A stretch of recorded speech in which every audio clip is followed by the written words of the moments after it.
Welcome back to a summer edition of the PSTA Podcast. I am Craig King, your favorite host, and I was able to find him. He was under a rock, but your favorite guest, Patrick Kelly. If by under a rock you mean in a classroom instructing students, yes, that's exactly where I was. How's the school year start been for you? Man, it's been wild. I mean, I don't know what it is about this decade, but every year seems to want to find a new way to be abnormal with the start of the school year. I have never started a school year on a delayed start with the second day canceled, but thank you, her Tropical Storm Debbie. Yeah, for sure. And you know, definitely sending thoughts to our friends down in the low country because we probably didn't get a lot of it here in the Midlands. We did enjoy that day off, but definitely sending our thoughts to our school districts down in the low country. I know many of which have some modified start dates because of flooding. And I saw Senator Bennett from Dorchester kind of give an update on Twitter talking about they're still expecting some rising levels of the water down there, some of the creeks and rivers. And so anyway, all of our teachers and members down there, stay safe and hope you're doing well. Absolutely. Hopefully that was the high point of insanity for the school year. Yeah, absolutely. I agree with that. So let's have a conversation, Patrick. I know we had quite a bit passed during the last legislative session and kind of wrapped up a 2-year legislative session. And so 2025 will be the first part of a 2-year legislative session.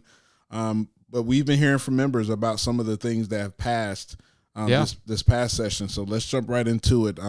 I just left the school a little while ago. We were talking about it before I got on.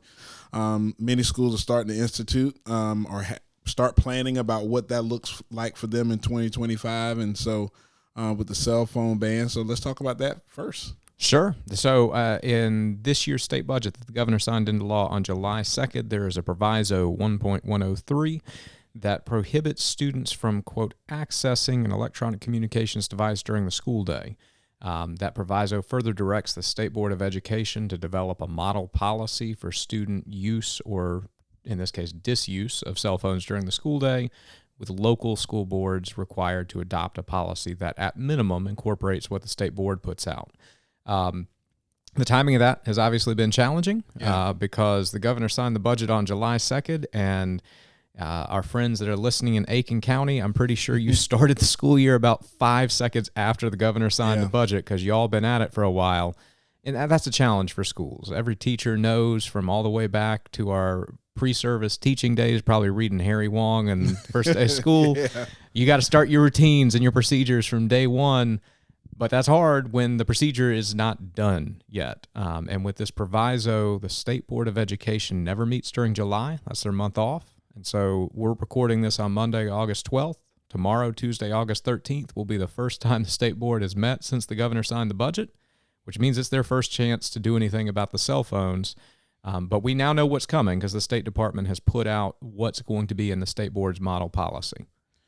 Yeah, that's good information. And I think for all parties involved, our administrators, our teachers, our parents, students that may be listening as well, you know, offering some grace for those that have to institute this policy on the local level. I think it's really important to share, you know, because while we understand the role of communication and parents being able to contact their children at schools, and there are ways to do that, we also need to understand that there's a reason why, you know, this was put into place and why the State Department advocated for it, why many teachers have advocated for it, administrators included, state board members or school board members. So as the policy is being rolled out in your respective district, you know, try to offer some grace to those people that have to do it.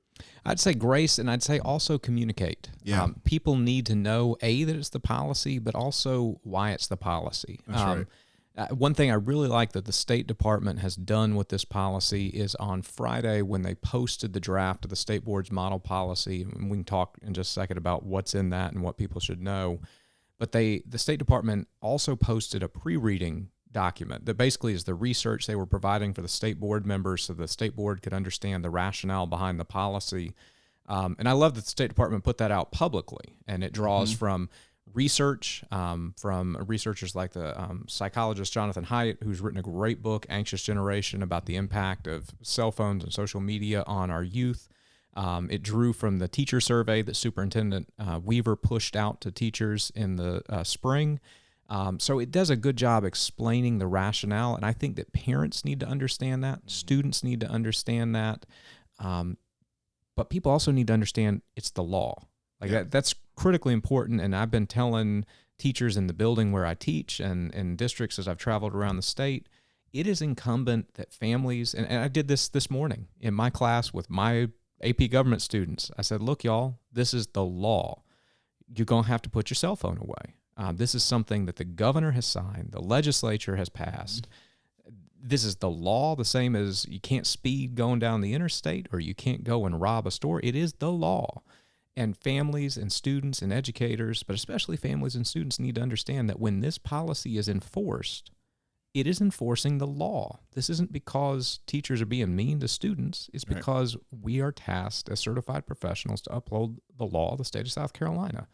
And the legislature welcomes people knowing that. Legislators said during the debate that they would be the ones willing to take the stand here. Superintendent Weaver has said she is willing to be the quote-unquote bad guy on this issue. I applaud those elected officials for being those leaders, but people need to understand that because as this policy rolls out, I'm sure there's going to be questions the minute a student has a cell phone collected for violating the policy. Sure. Yeah, we can expect that. And, staying in that same vein, Patrick, about maybe some of the research and what it talks about limiting cell phone use or banning cell phone use during instructional times and settings.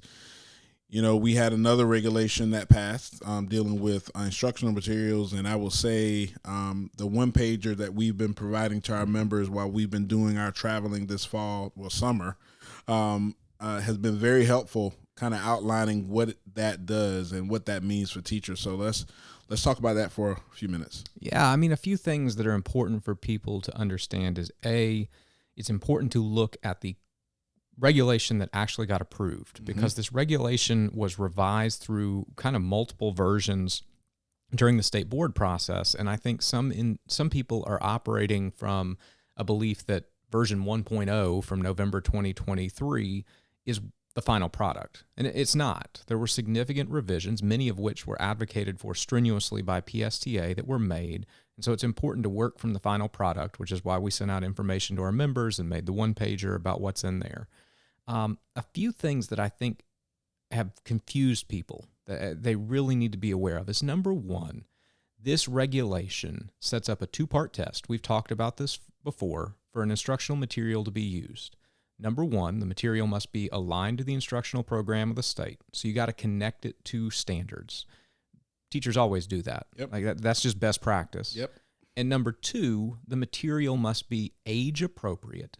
And the regulation specifically defines age appropriate on the basis of sexual content within an instructional material, whether that's a book or a video or whatever you're using in the classroom. Superintendent Weaver's publicly stated, and she put this in an email to teachers in the spring, rationale for this is to prevent, quote, sexually explicit content from being in schools. The reg defines what that means and what can and cannot be included, but that's it. The reg does not prohibit the exclusion of an instructional material because it talks about race, or just because it talks about, say, the sexual orientation of a character. Now, if the material describes or depicts a sexual act or sexual conduct, that's a different issue. It doesn't matter what the orientation of the characters are. But simply the acknowledgement of diverse sexual orientations or gender identities within a work, that's not encompassed by the reg, and the reg goes out of its way multiple times to say that it cannot be used to throw out an instructional material because an individual disagrees with the viewpoint of the author or creator of the instructional material. So it's really important for educators to keep that in mind. At the end of the day, this reg is specifically targeted at addressing issues of sexual content and conduct in books and videos. I think it's still probably defined too broadly. We're going to find out as this thing gets rolled out. Right. Yep. But it is in that arena where age appropriate is being defined, not in some other arenas that have been used in other states as the basis and criteria for potentially excluding instructional materials. And I think that clarification and explanation is needed, and I'm glad that you were able to articulate that to our members, because I think based on what teachers may see on the internet or on social media or something that may come from another state, they may be confused on what this is. So you want to add something else? Yeah, just one other thing that has been really confusing and is causing some heartburn for teachers across the state, and it's, what does the reg require a teacher to do today? Now, there's two different categories here. If you're a media specialist, the reg does explicitly require your entire collection, your card catalog. I know we don't have those anymore, but I do miss the Dewey Decimal System. Oh, man, come on. But it requires your card catalog to be accessible through the district website. So a parent can go online and see every book available through the school media center. So if you're a media specialist, that is a proactive requirement. You probably already were doing it anyway, but it's required. But if you're a classroom teacher, the reg doesn't actually proactively require you to do a thing. In fact, it goes out of its way to say that it does not require a teacher to, quote, prospectively review existing instructional materials, which is just a fancy way of saying if you've got a collection of books in your classroom, you don't have to go back and evaluate them against this new standard.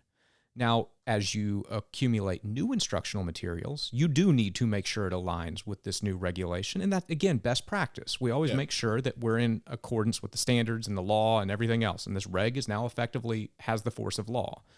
But it goes out of its way to say you as a classroom teacher do not have to go through your classroom library and evaluate everything against this standard. Now, of course, you can if you've got time or you have desire to do so. What it also states is that you as a classroom teacher do not have to develop a comprehensive listing of every material in your classroom. Now, I know that some districts in South Carolina are requiring teachers to do that. And I want our listeners to hear this very clearly. A district can require a teacher to do that. A superintendent, a local board can. But that is not because the state of South Carolina is requiring it. The reg doesn't require it. What the reg says is that if a parent makes a, quote, reasonable request for a list of instructional materials, the teacher shall supply the list. So if my students, if their parents ask for a list of instructional materials that is reasonable, I will supply it to them, but I don't have to develop the list right now and have it ready encompassing the entire school year. I don't have to get administrative approval for every supplemental material. This is another misnomer that's out there, is I've heard of some districts that are telling teachers because of this regulation, they can't use anything except the textbook without getting their principal's approval. Again, if a district wants to do that, they can do it. But to say it's because of the state regulation is false. The state reg doesn't require that. So in my AP Gov classroom, if I want to use Federalist number 48, I don't have to go to my principal and say, Mr. Sherman, can I use Federalist 48 today? I'm a certified professional. I can use Federalist 48. Now, again, if a parent asks to see what I used in class, I should tell them I used Federalist 48. But it's really important for people to understand the cell phone policy, you can, districts can, teachers can say, we're doing this because the state required it. But when it comes to this instructional material, if you're a teacher and your district is telling you you must proactively develop a list of all instructional materials, or you must get prior approval from an administrator before you are able to use instructional material, that's not what the reg requires. Now, the reg does require that you must ensure that materials comply with the regulation, but it doesn't say who or what the process is. Teachers are certified professionals. They are capable of making the decision that a material does or does not comply with the reg, and if we make the decision that it does, and down the line it turns out that it didn't, there's a consequence for that, just like anything in a professional situation. So it's really important for people to understand what the reg requires versus what it doesn't. Now, at the end of the day, if the district says it, your principal says it, you got to do it. But I think it's important for people to understand why you have to do it. Yeah, that's a great point, Patrick. And so, share this. I think we probably dispelled a lot of what maybe a lot of teachers have been hearing online or social media or just in conversation or misinterpreting the regulations as they come down from the state, and what things are mandated by law and those that aren't. And so make sure that you convey that message and share this podcast episode. And also make sure all this is listed out in email updates that we send out too. Absolutely. Yeah. Last thing we want to chat about today is H4624. Yep. So H4624 was signed into law by the governor in late April, early May, somewhere in there. It is a bill that, as we talked about on prior podcasts and was in prior emails to members, 95% of the law deals with medical procedures for teens based on gender identity, gender transition, things of that nature. But the last subsection of the bill, small little paragraph, deals with schools. And it really does two things. Number one, it says that a teacher or a school employee cannot compel or coerce a student to keep secret from their parent something about the child's gender identity. And at PSTA, I'll just be transparent, we didn't advocate against that. We didn't lobby against it. I can't think of a situation where a professional educator should compel or coerce a student to keep anything secret from their parent. That's just not our place. We're about building healthy relationships with families, and parents and guardians are the first educator of their child. We shouldn't be compelling a child to not tell something. The other part of the law that relates to education says that a principal, vice principal, or counselor, and for those of you that weren't born in the 20th century like Craig and I, a vice principal is what they used to call an assistant principal when we had chalkboards. So that tells you something about the process that led to writing this law, because if there is someone in South Carolina with the title vice principal, please call the PSTA office. Would love to know. So I can stop picking on this part of the law, because it's humorous to me, because I've not heard anyone called a vice principal since I was in school, in the dark ages, as my children tell me. Mm-hmm. But the law says the principal, vice principal, or counselor must immediately notify a parent in writing if one of two conditions occur. Number one, if a student asserts that their gender does not align to their biological sex as defined in the law. Or number two, if the student requests to go by a pronoun that does not align with their biological sex, again, as defined in the law. That's it. That's really important for people to hear me clearly on this. As this bill was being debated, there was also a provision that would have said you would have had to have notified a parent in writing if the student asked to go by a nickname that was not a derivative of their legal name. That got struck out. That is not in there. So the notification requirement is if a student asserts gender not aligned to sex, or if the student requests to go by a pronoun that is not aligned to their biological sex at birth. Now, that notification comes from the principal, vice principal, or counselor. The State Department of Education has subsequently put out guidance to school districts that indicates the department's position is that law creates a, quote, legal obligation on the teacher or whatever classroom or school staff the student has asserted the gender identity or asserted the pronoun to, that staff member has to inform their principal, vice principal, or counselor, whoever's responsible for notifying the parent. The law doesn't explicitly say that, but the department thinks that there's a legal obligation there. So I just think teacher to inform those parties, not the parent. Correct. The department has not said the teacher has to notify the parent of anything, but they have to notify whoever in your school is the point person for the implementation of this law. That creates some gray, and it creates some hard situations for educators, because the law doesn't say you have to tell your principal. That's the department making a judgment that they believe the implementation of the law requires that. There's some debates that can be had. The U.S. Supreme Court has been having debates about how far can administrative regulatory power stretch at the federal level. We'll have a dorky AP government policy conversation some other time. But I think the thing that is most important, and I've been telling my colleagues and I've been wrestling with myself as a classroom teacher, is it's important for families to be aware of this law. Now, this law has been heavily reported on. Most of it's been about the medical stuff. Very little of the reporting has been about the education issues. Right. And I think families and students need to know that just like the cell phone policy is now the law, just like the book instructional material regulation is now the law. This gender identity process is now the law in terms of a principal notifying a family. Teachers need to be clear about that, especially if you're a secondary teacher. I know some of my colleagues for several years have administered a survey at the start of the year asking students what pronoun they prefer to go by.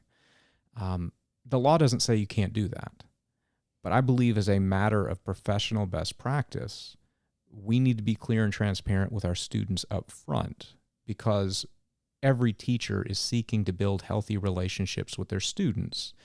And it's not conducive to healthy relationships if you ask a student for information and then you report information they gave you and they weren't aware that there was the possibility that information was going to go somewhere beyond the Google form or whatever they filled out. And letting them know what the process is, because this is the law now. That's right. And letting them know it is because of the law and that you are following the law. You don't have to opine on whether you agree with the law or not. Right.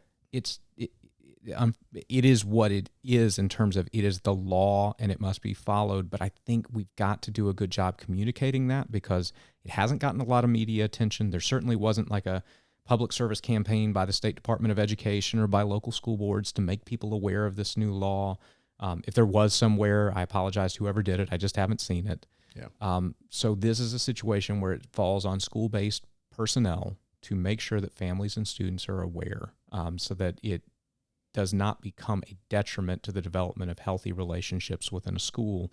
Because let's just be honest, this is a highly sensitive topic. It is. And if it's not handled with the utmost care and professionalism, then it can be damaging and detrimental to relationships within a school. Indeed. Well, thank you for that explanation, Patrick, on all three of these issues. And, one thing we pride ourselves on at PSTA is a communication to our members and giving you the facts and giving you what the law states and what regulations state and how that applies to you. So make sure that you share this episode. But before we get out of here, Patrick, anything else you want to share with our members? Last thing I would say is, again, while this podcast has been focused on making sure people understand what the law currently is and what it requires of us as certified professionals, PSTA's job is also to advocate on behalf of educators and our members for better policies. So if these new policies or other new policies are having a detrimental impact on your ability to deliver high quality instruction to students, that is where all students feel safe and they feel like they belong and they have purpose, then tell us, because we need those stories in order to advocate better in the coming legislative session for policies. If you're a PSTA member, this week in your email, probably today after we get done recording this podcast, I'm going to push out our annual membership survey to all PSTA members, asking for your input. That is the starting place for our annual policy agenda. I have not written the policy agenda yet. This is not one of those, every teacher knows about this process. You are asked to complete a survey for a policy that's already been created. That is not how PSTA rolls. Nope. We are going to take the results of our membership survey. That's what drives what we put in our annual policy agenda that we'll develop in September and October. But the quality of that agenda to be an advocacy tool is directly tied to the amount of response we get from our members, so we can ensure that that agenda is directly reflective of the voice of our members. So please take a moment to respond and share your stories and your views with us, so that if there is a policy that is inhibiting your ability to do your job, we can effectively advocate for that policy to change in the coming session. Yeah. Thanks, Patrick. And also there's a big election coming up this November. So make sure that you are registered to vote and you participate and exercise your right to vote this fall. Absolutely. All right. It's been another impactful episode of the PSTA Podcast. I'm Craig King, your host, along with your favorite guest, Patrick Kelly. We'll see you next time.